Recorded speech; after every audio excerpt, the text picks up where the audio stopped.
This bill is important to our Kauai community because it puts people first.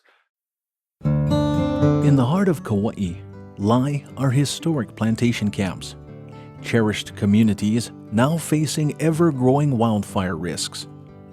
That's why Kauai County Mayor Derek Kawakami and the Planning Department enacted Bill 2961, strengthening protections for these areas through Wildland Urban Interface regulations. Hawaii's historic plantation camps represent a distinctive and resilient form of community living. These built environments offer affordable housing with compact lots, homes oriented to the public realm, and shared roadways where kupuna and keiki take precedence over the automobile. They provide a welcome alternative to the sprawling subdivisions and strip mall development patterns that have dominated for decades. So for a lot of years, we have known that codes and standards were a very important tool for addressing wildfire preparedness and risk that we're facing. And when Kauai Planning Department came to Hawaii Wildfire and said, we're really trying to figure out our role in this, we jumped on board right away because we've long wanted to see this kind of protection built into the system. Kauai has 5 historic plantation camps that have existed since back in the 30s, 40s, and 50s.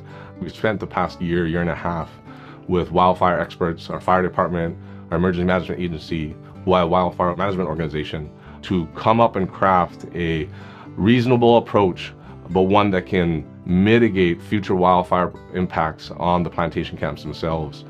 New or substantially remodeled buildings must be fire hardened, featuring Class A fire-rated roofs, ember-resistant vents, metal gutters, non-combustible cladding, and screened underfloor areas.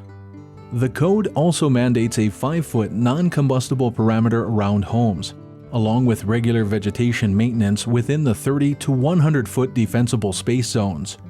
Uniquely, it requires residents to participate in an annual wildfire preparedness workshop paired with a community-wide defensible space cleanup event. What Kauai County did here was one of the more robust, comprehensive code adoption processes I've ever seen in any country or any community, in any city, anywhere. These wildfire regulations, from a cost-benefit analysis, looking at some of the costs out from a home hardening standpoint, are extremely nominal when compared to the overall construction cost of a home. The main point really was that when we compared the cost of materials for hardening the building, making it more ignition or ember resistant, we found that there was just about $2,700 per home add.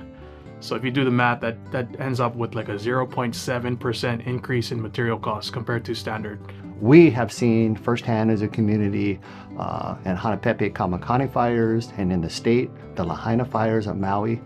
And what caused everything advanced of the flames to burn has been the embers being carried by the wind. In a high wind fire event or a wind-driven fire where a residential area is impacted, there are no amount of fire engines, firefighters, or firefighter training that could ever prevent that town from burning. The only way to stop it is to adjust the built environment to be able to withstand the shower of embers.